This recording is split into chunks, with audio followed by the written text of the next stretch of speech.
fundada por ele sobre os montes santos, o Senhor ama as portas de Sião, mais do que as habitações todas de Jacó. Gloriosas coisas têm se dito de ti, ó cidade de Deus. Dentre os que me conhecem, farei menção de Raabe e da Babilônia. Eis aí a Filístia e Tiro com a Etiópia lá nasceram. E com respeito a Sião se dirá, este e aquele nasceram lá. E o próprio Altíssimo a estabelecerá. O Senhor, ao registrar os povos, dirá, este nasceu lá. Todos os cantores, saltando de júbilos, entoarão. Todas as minhas fontes são em ti. Faremos, meus irmãos, ordem as missas do Senhor sobre esse momento.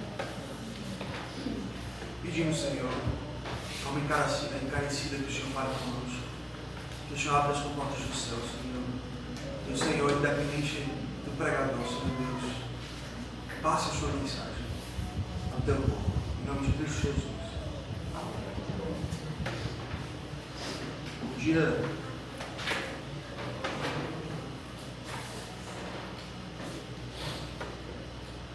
No dia do meu casamento com minha amada esposa Samara, o Salmo 87 foi lido como parte da liturgia. Nós escolhemos juntos esse salmo porque ele sempre nos ajudou a colocar as coisas em perspectiva. O dia do nosso casamento foi um dia muito bonito, foi um dia muito importante, foi um dia maravilhoso, foi um dia muito esperado. Mas é muito importante lembrar que aquele dia maravilhoso não era sobre nós, não era sobre eu e sobre Samara. Não entenda errado, meus irmãos, é um dia que é muito esperado pelo noivo e pela noiva, né? Nós dois esperamos muito, é um dia que é sonhado, orado, chorado, idealizado, planejado. E todos que estão ali na igreja, no dia do casamento, eles estão ansiosos para presenciar, para prestigiar o novo casal, para admirar essa nova união que o Senhor faz, que o Senhor estabelece no meio da sua igreja. Mas, no entanto, como todos os dias da nossa vida, tudo que nós fazemos ou deixamos de fazer, como até o próprio nosso casamento, o protagonista é o nosso Senhor Jesus Cristo, deve ser o nosso Senhor Jesus Cristo. O Senhor Jesus Cristo não é um mero convidado do casamento, não é um mero companheiro em nossas vidas, Ele é de fato o protagonista da festa. E Ele nos ensina que todos os casamentos, quando bem ordenados, devem refletir o seu próprio casamento, o casamento de Cristo com a amada dos seus olhos, com a mais bela das noivas, com a sua pomba preciosa, com a mais bela, a mais adornada, a mais esperada, a mais amada, a mais cuidada e resgatada por meio de um pagamento caríssimo à sua igreja, o casamento de Cristo com a sua igreja. Cristo, Ele estabelece uma aliança com a sua igreja. Ele faz juras de amores e Ele se casa com a sua igreja. E essa aliança, ela é consumada com a sua morte e a sua ressurreição. Ali nós temos a maravilhosa promessa de casamento. Ali os votos são trocados na cruz do Calvário. Mas apesar das promessas de casamento já terem sido feitas, da aliança ser estabelecida, mas vai haver um dia que a festa vai ser realizada. E a festa é maravilhosa, né? Muitas pessoas gostam de ir para a festa de casamento porque sabem que vai ter um banquete legal. E se ainda que não tenha banquete, vai ter um bolo, vai ter uma comemoração, vai ter uma dança, vai ter alguma coisa que alegra o coração. E as bodas do Cordeiro, a festa do casamento do Cordeiro não vai ser diferente. Meus irmãos, esse dia, o dia do final, o dia que o Senhor voltar, é chamado, sabe de que? Em Apocalipse capítulo 19, versículo 7, das bodas do Cordeiro. Ele vai dizer, João em Apocalipse, que é o dia das bodas do Cordeiro, é a celebração, é a festa de casamento. E todos nós estaremos lá felizes, vendo Cristo se unir eternamente, perpetuamente à sua igreja. Permita-me voltar um pouco ao meu casamento. Por que eu escolhi esse salmo? Por que eu e Sam, nós escolhemos esse salmo? Por que esse salmo foi lido naquele momento? Meus irmãos, porque o Salmo 87 é uma gloriosa declaração do amor de Deus por sua igreja. Nós temos aqui uma carta de amor. Nós temos aqui uma carta mostrando como Deus ama e cuida da sua igreja. Nessa carta nós vamos ver duas coisas. A beleza da igreja, que é a beleza de Sião, e segundo, o privilégio daqueles que nasceram em Sião. nós vamos ver duas coisas: a beleza de Sião e, segundo, os privilégios daqueles que nasceram em Sião, na igreja. Primeiro ponto, nós vamos ver dos versos 1 a 3, a beleza da igreja do Senhor. Veja como o texto começa. Salmo 87, verso 1 diz o seguinte: fundada por ele sobre os montes santos. Fundada por ele sobre os montes santos. Nós vamos ver mais tarde como esse salmo ele fala da igreja e não propriamente do Monte Sião. Mas perceba aqui que a primeira coisa que nós sabemos é que o Senhor fundou a igreja. Foram os olhos oniscientes do Senhor que desde toda a eternidade olhou para a igreja, planejou a igreja, Ele arquitetou toda a sua igreja. E esses olhos oniscientes que desde toda a eternidade fez isso, pode ser claramente visto durante a história das Escrituras. Eu já disse isso, mas o que meu professor Dr. Morales, ele alega ser a história da Bíblia toda, ele resume da seguinte forma: o Senhor chamando para si um povo, constituindo para si uma igreja, que ele habitaria no meio deste povo. Essa é a história da Bíblia inteira, e é isso que nós vemos o Senhor desde toda a eternidade planejando. Antes de existir anjo, antes de existir homem, antes de existir mundo, ali estava o Senhor planejando a sua igreja. E perceba, meus irmãos, como o Senhor ama a sua igreja. Nós vemos desde o primeiro verso: fundada por Ele, por aonde? Sobre os montes santos. Ela é colocada em cima da montanha, ela é admirada pelo Senhor, ela é amada pelo Senhor. O Senhor quer que todos vejam a beleza da igreja. Se você tem um troféu maravilhoso que você se orgulha muito, você não coloca em qualquer lugar, você coloca em um lugar em que todo mundo vê, né? Quando você tem uma luz para iluminar a casa, você não vai botar a luz embaixo da mesa ou debaixo de uma coberta, você bota a luz no teto, onde possa iluminar a casa inteira. O Senhor, Ele pega a sua igreja e Ele coloca sobre o monte para mostrar que ela é mais elevada, ela é mais preciosa, ela é toda a terra olha para ela. Ela é o tesouro do Senhor, a menina dos seus olhos, e então Ele coloca sobre os montes. A igreja é mais preciosa do que tudo que nós temos e de que nós somos. A igreja é mais importante do que a nossa família. A igreja é mais importante do que nós mesmos. A igreja é mais importante, meus irmãos, do que qualquer coisa. Ela é mais elevada. O Senhor coloca ali em cima, sobre os montes.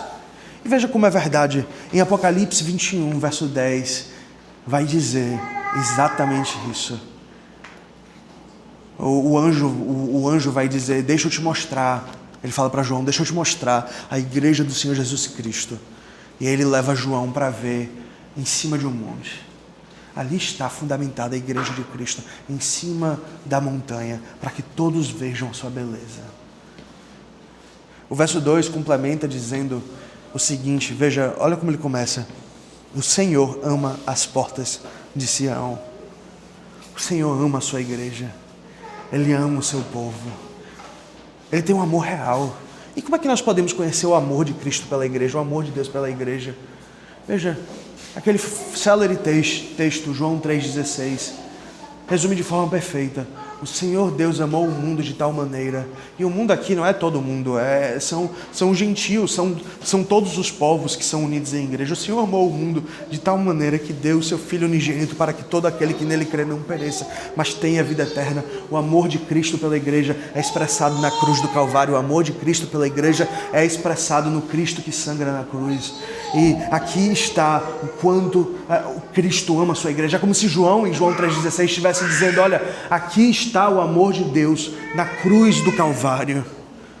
Essa é a demonstração perfeita de amor. Ele olhou para homens pecadores, mulheres pecadoras, e Ele escolheu essas pessoas, não baseado nos seus méritos, mas porque Ele quis, pelo seu amor. Então Ele morre para limpar esse povo, para comprar um povo, para separar o povo. A igreja ela é organizada pelo próprio Cristo, por meio do seu sangue.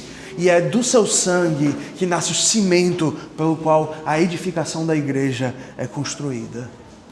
William Plumer, no seu livro A Igreja e Seus Inimigos, ele coloca da seguinte forma: aos olhos de Cristo, ele diz, a sua igreja é a mais formosa e bela entre as mulheres. Ela é a sua pomba, sua imaculada. Para ele, a sua voz é doce e o seu semblante é agradável. Ela é um jardim fechado, uma cidade desejada, uma fonte selada. Ela é bela como Tirza e formosa como Jerusalém, a filha do rei, é toda gloriosa no seu interior. Suas vestes são de ouro puro, de ouro fino. Essa é a beleza da igreja. Então é continuada no verso 2, nós lemos o seguinte: o Senhor ama as portas de Sião mais do que as habitações de Jacó. O Senhor ama mais as portas de Sião do que todas as habitações de Jacó. Entenda, meus irmãos, veja como isso daqui é um corte. O autor, ele pega aqui, o Senhor, ele pega um machado e ele corta a raiz do nosso egoísmo. Nós vivemos numa sociedade cada vez mais individualistas. Inclusive, desde o Covid, isso tem piorado. Nós vivemos para nossa casa, nós vivemos para nós mesmos, nós queremos fazer o que nós queremos, mas a Bíblia não nos ensina isso.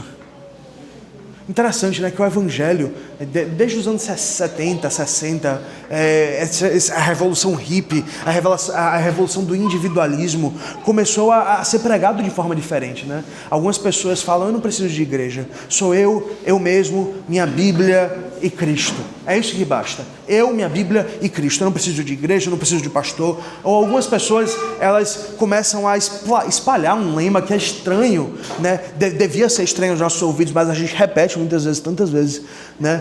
Que diz: eu sou a igreja. Eu sou a igreja. Deixa eu corrigir esses dois erros, meus irmãos. Primeiro, deixa eu começar com eu sou a igreja. Há pessoas que dizem: eu sou a igreja. Você não é a igreja. Em momento nenhum das Escrituras vai dizer que você individualmente é a igreja. Igreja, no grego, significa literalmente ajuntamento, comunhão.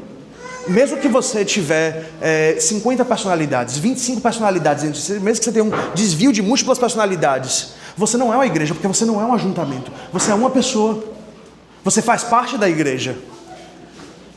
Você faz parte da igreja, mas você não é a igreja. Né? E é interessante que isso entra no nosso vocabulário. As pessoas falam em ser igreja.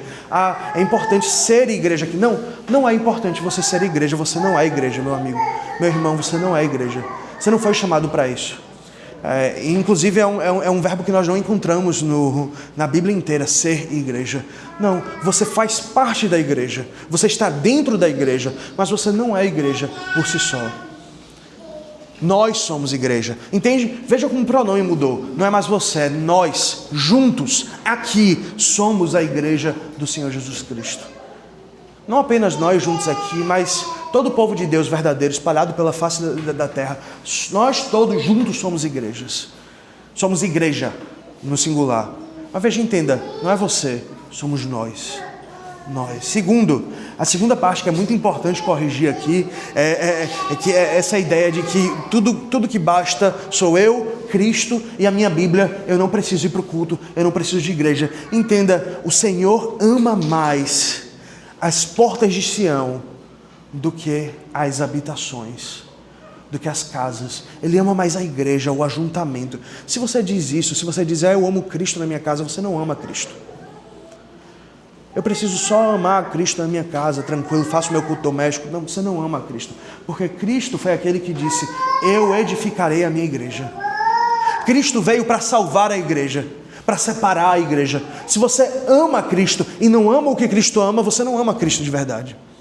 Isso é uma ideia de que você acha de quem é Cristo.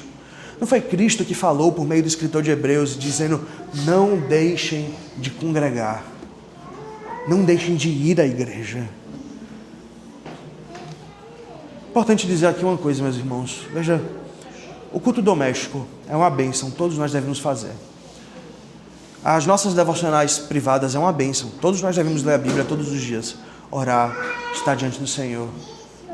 Mas nada pode substituir a igreja, nada pode substituir o culto. O Senhor ama as casas de Jacó, Ele ama a sua casa, Ele ama a sua devocional, Ele ama a sua família, mas Ele ama muito mais as portas da igreja. Ele ama muito mais as portas da igreja. É ali que Ele promete estar presente. É na igreja que nós ouvimos a voz dEle. É na igreja que nós vamos ver o Cristo. Cristo vai voltar para buscar a sua igreja, mas no momento, fisicamente, Ele está longe de nós. Espiritualmente perto, mas fisicamente longe. Ele vai voltar. Nós vamos ter a presença dEle física. Mas como um noivo que está distante, Ele todo domingo nos traz aqui para falar sobre suas promessas, sobre o seu amor, sobre o seu pacto, sobre a sua aliança, sobre o que Ele fez pela igreja. Ele nos convida e Ele quer falar conosco. O Senhor ama muito mais as portas de Sião. do que todas as casas do mundo. O verso 3 vai dizer, por fim, veja, gloriosas coisas têm se dito de ti, ó cidade de Deus. Entenda, você consegue perceber o movimento do Salmo? Ele começa falando de Sião, e depois ele fala, cidade de Deus. Dr. Kidner, um comentarista, dos que eu mais gosto muitas vezes de consultar, porque ele é bem direto ao ponto, ele vai dizer o seguinte, o Salmo 87 deixa claro que Sião perde o seu nome. Ele não é mais não é mais um monte, ele se torna uma comunidade. Entenda o que está acontecendo aqui. O Monte Sião é chamado de cidade do Deus vivo. Ele perde o status de monte e recebe o nome de cidade. E aqui que você começa a perceber que ele não está falando do Monte Sião. Ele está falando da cidade de Deus, o lugar onde Deus habita, que é a igreja do Senhor Jesus Cristo. A igreja é a comunidade de pessoas no meio das quais Deus habita. O Deus que nem os céus dos céus podem conter, o Deus infinito, transcendente, o Deus que criou todas as coisas pela palavra do seu poder, habita de maneira especial na sua igreja. De fato, ele mora no universo inteiro. O universo não pode conter a sua grandeza. O universo que se expande, a uma velocidade absurda, pelo que os físicos e cientistas falam, não pode conter a sua grandeza. Mas de forma muito especial, ele está aqui no meio de nós, no meio da sua igreja. Meus irmãos, é interessante, Deus estava em todos os lugares no Antigo Testamento também. Deus não mudou, mas há momentos, e nós vemos claramente no Antigo Testamento, que a presença de Deus está especial em um lugar. Por exemplo, quando Deus passa com sua glória por Moisés, e Moisés ele se esconde diante da presença de Deus, ele se assusta diante da presença de Deus. O texto que nós lemos de Gênesis 3, veja, há momentos que a presença de Deus está de forma peculiar no meio de nós. De fato, Ele está conosco quando nós oramos em casa. Ele está conosco de forma especial quando nós fazemos o culto em casa. Mas aqui no nosso meio, Ele está de forma gloriosa, falando com seu povo, recebendo seus louvores, junto de você, ouvindo sua confissão, perdoando seus pecados, cuidando do seu povo. Deus está de forma muito especial no seu culto. Aqui é a cidade de Deus, é onde Deus mora, é onde Deus habita. É onde Deus tem prazer de deitar a sua cabeça e descansar, por assim dizer, a cidade dele, a casa dele. E gloriosas coisas têm se ditas sobre a cidade do Senhor, o texto diz. Interessante, Por todos os séculos, o Senhor traz louvores à sua igreja, à sua esposa. Tanto no Antigo Testamento quanto no Novo. Gloriosas coisas foram ditas e são ditas. O Senhor fala gloriosas coisas a respeito de sua igreja. E aqui eu puxo para uma aplicação já desse primeiro ponto. Eu me lembro que um dia eu estava numa corrida de Uber e eu gosto muito de perguntar, quando eu andava mais de Uber, eu fazia mais isso, qual a igreja que o senhor frequenta? Porque perguntar se é crente hoje em dia não vale quase nada, Até Satanás crê, Até ele pode dizer, eu sou crente. De fato, não tem fé verdadeira. Geralmente eu pergunto, qual é a igreja que o senhor vai? O senhor vai para alguma igreja? E esse Uber, ele falou assim, veja, eu fazia parte de uma igreja, de uma Assembleia de Deus, mas ali o povo era muito difícil. Tive esse problema, tal outro problema, e aí eu decidi assim, não vou mais para a igreja não, eu sou igreja agora, eu faço o que eu quiser, eu leio minha Bíblia em casa, eu canto meus hinos e está tudo bem. Ele falou assim, a igreja é um lugar de corrupto, é um lugar que há muita maldade, é um lugar que há muita ignorância. A igreja peca de tempos em tempos, peca. Cai em pecados às vezes terríveis. A nossa confissão de fé de Westminster nos prepara para isso. Ele vai dizer que há igrejas mais puras e igrejas menos puras. Isso é verdade. Nós vemos no nosso dia a dia. Isso não deve nos surpreender, porque a igreja está cheia de nós, não é verdade? Tem muitos você, tem muitos eu aqui na igreja. E é claro que uma igreja cheia de nós vai ser uma igreja que peca, uma igreja que erra, uma igreja que comete falhas. Pessoas vão dizer muitas vezes coisas que magoam, que machucam, coisas inadequadas, coisas que não são bondosas, Às vezes você quer falar com a pessoa está apressada para ir para casa, não fala com você. Você guarda rancor porque as pessoas fazem isso ou aquilo por você, ou não fazem isso e aquilo por você. que aqui a gente tem um bom lembrete das Escrituras, meus irmãos. Quando essas coisas acontecem na igreja, se essa coisa acontecer na igreja de Muribeca, se você dizer assim, eu não posso ir para aquela igreja porque aquela igreja tem muitos irmãos que são ignorantes, que são isso, que são aquilo. Pense o seguinte, Deus ainda considera a sua igreja belíssima. Deus ainda ama a igreja presbiteriana de Muribeca. Deus ainda ama a sua igreja, mesmo que dentro daqui dessas portas tenha um pregador insuficiente, tenha uma liderança que muitas vezes erra e peca, tem pessoas que falam mal umas das outras. Deus ainda ama a sua igreja. Lutero, quando ele na época que a reforma ainda não tinha acontecido, né, ele estava sendo professor de uma universidade e ele era também padre, né? Quando ele conheceu a corrupção da igreja do seu tempo, ele disse uma célere frase, né, que eu tive que limpar a frase para poder falar no culto ao Senhor, porque Lutero, como sempre, tem uma língua que é muitas vezes complicada. Ele diz o seguinte: a igreja pode até agir como uma meretriz, como uma prostituta, mas ela é minha mãe, eu a amo. Ela pode até agir como uma meretriz, ela pode até ser impura, ela pode até fazer impurezas, mas ela é minha mãe e eu a amo. Não é essa a história da igreja, não é essa a história de Oséias e Gomer, né? Oséias, o profeta, que casa com uma prostituta, e a prostituta é a imagem da igreja, então ele dá tudo por ela, ele faz tudo por ela, ele fala coisas, ele cuida dela, e ela ainda assim se envolve em prostituição. Mas Oséias mostra esse amor que vai até o fim pela igreja, por essa meretriz que muitas vezes vai para outros lugares, procuram outros prazeres. Mas você vira para esse texto e vê o amor de Deus pela igreja. Veja, Deus fala coisas gloriosas sobre a igreja, sobre a sua noiva. Amados irmãos, permita-me terminar aqui. Então, no próximo domingo eu trago a segunda parte desta mensagem. Há um livreto muito bom, né? Muito bonito, escrito por Thomas Dwight Witherspoon. Ele é um pastor americano que pastoreou a região do Sul, a Igreja Presbiteriana do Sul, há uns séculos atrás. O nome do livro é Filhos da Aliança. É um livro maravilhoso. Esse livro ele vai contar a história de 3 filhos de pastor, de um colega dele, que ele viu crescer esses 3 filhos. Ele vai contar a história desses 3 filhos. Esses 3 meninos morreram muito jovens. Todos os 3 morreram muito jovens. E a família quer. E se você ler as histórias, que histórias fantásticas. Você chora do começo ao fim do livro. Eram meninos assim santos. O Senhor os quis. Essa é a única coisa que nós podemos falar quando nós lemos o livro. E aí no final ele tem um capítulo, que é um capítulo preciosíssimo, que ele vai tratar sobre como nós podemos criar os nossos filhos na fé. Como é que nós podemos criar os nossos filhos para que sejam como essas crianças, né, que foram colocadas ali.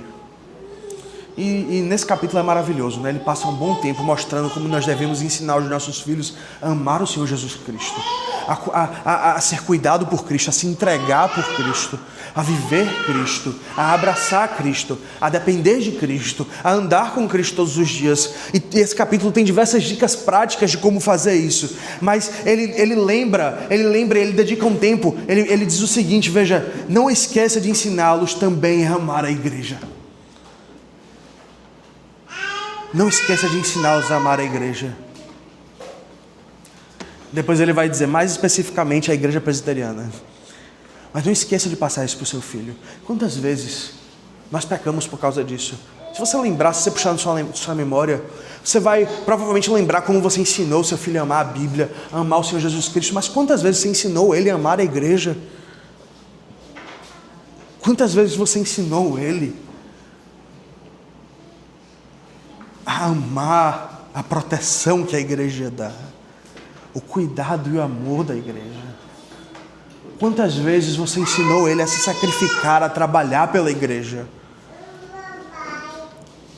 Interessante, meus irmãos. A geração do meu pai, e sempre que eu converso com ele eu me surpreendo, a geração do meu pai era uma geração muito trabalhadora pelo Evangelho. né? Não sei se vocês se lembram, não sei se algumas pessoas pegaram essa geração, que tinham diversos acampamentos, diversos eventos bíblicos, caminhadas, cruzadas evangelísticas, estádios cheios. Era uma geração que trabalhava com toda a força pelo Senhor Jesus Cristo. Meu pai conta a história dos amigos dele, homens que dedicaram tanto tempo pela igreja, por Cristo, para pregar, para tocar nesses lugares, nesses eventos. E você pergunta para meu pai, onde é que eles estão hoje? Tal pessoa não está na igreja. Tal pessoa vive a vida dele, não diz que é crente, lê a Bíblia, mas não vai para a igreja. Tal outra pessoa foi para a igreja neopentecostal tal. Tal outra pessoa saiu da igreja presbiteriana e foi para a Verbo da Vida. Tal outra pessoa saiu da presbiteriana, foi para tal outra igreja que também promete riquezas e tudo mais. Você vê uma lista de fracassos, de tristeza, um por um. Por quê? Porque é uma geração que de fato pregava a Cristo Jesus, mas falava tão pouco do amor que nós devemos ter pela igreja do Senhor Jesus Cristo, pela pureza da noiva, pela sã doutrina que adorna a noiva, pela vida de santidade que protege, que cuida, que embeleza a noiva do Senhor Jesus Cristo. Eu falo especificamente esta manhã para vocês, presbiterianos. Ensinem os seus filhos a amarem a igreja presbiteriana. É uma igreja difícil muitas vezes, certamente. Pecadores estão pastoreando, pecadores são presbíteros e diáconos. É uma igreja que peca, que erra, mas aqui nós temos a sã doutrina. E se você não ensinar o seu filho a amar a igreja, zelar pela igreja, a defender a igreja, a quando necessário, inclusive, se levantar e dizer, não é isso que a Bíblia nos ensina, não é isso que o nosso credo nos ensina, que os nossos catecismos e confissões ensinam. Se você não ensinar isso, o seu filho vai abandonar, e hoje você que cria ele na sã doutrina, daqui a pouco vai vê-lo indo para uma igreja neopentecostal, indo para uma igreja católica romana, indo para uma igreja Verbo da Vida, que não é considerada uma igreja cristã, inclusive pela Igreja Presbiteriana do Brasil. Ensine-os a amar a igreja do Senhor Jesus Cristo. Ensine-os a amar os símbolos de fé que adornam a igreja. Meus irmãos, somos individualistas. Somos individualistas e temos cada vez mais nos afastado da comunhão. Como precisamos voltar a amar a igreja de Cristo Jesus. Se nós amamos a Cristo Jesus, nós odiamos aquilo que Ele odeia: impiedade, pecado, Satanás. Mas nós amamos aquilo que Ele ama, a igreja. Amemos a igreja, trabalhemos pela igreja, vivamos a igreja, ensinemos os nossos filhos a valorizarem esse lugar, a valorizarem a comunhão com os irmãos, a comunhão que nós temos com Deus aqui. E não faltem à igreja por qualquer besteira. Não faltem à igreja por qualquer besteira. Novamente, meus irmãos, aqui é o lugar onde Cristo fala com o seu povo. Onde mais você quer estar? Onde mais você quer estar? Que essas verdades estejam em nosso coração, que nós possamos amar a igreja e dizer coisas gloriosas sobre ela. Que nossa boca não esteja cheia de amargura. Eu fui para a igreja presbiteriana de Muribé, eu sou membro de lá, mas tem tal pessoa que fala mal, tem tal presbítero, tem tal pastor que fala isso, que fala aquilo. Vamos tirar essa linguagem da nossa boca e falar coisas gloriosas sobre a casa de Cristo, sobre a igreja de Cristo Jesus. Amemos a igreja. Oremos, meus irmãos. Senhor Deus, nós louvamos o Teu nome, Senhor Deus, porque o Senhor nos deu uma igreja. O Senhor cuida de nós, o Senhor, de forma maravilhosa, Senhor Deus, nos provê essa casa, Senhor Deus, que é a Tua casa, é a Tua cidade, Senhor Deus, e por isso é a nossa cidade também. Nós amamos porque o Senhor ama, Senhor Deus. Nós devemos enxergar a beleza nela, porque o Senhor vê, Senhor Deus, o Senhor criou a beleza dela, Senhor Deus. Nós louvamos o Senhor por amar tanto uma igreja pecadora, Senhor Deus. E nós sabemos, Senhor, que vai haver um dia que nós vamos encontrar com o nosso noivo sem mácula, Senhor Deus, sem mancha, sem nada, sem nenhuma impureza. Nós louvamos o Teu santo nome por tal verdade, em nome de Cristo Jesus. Amém.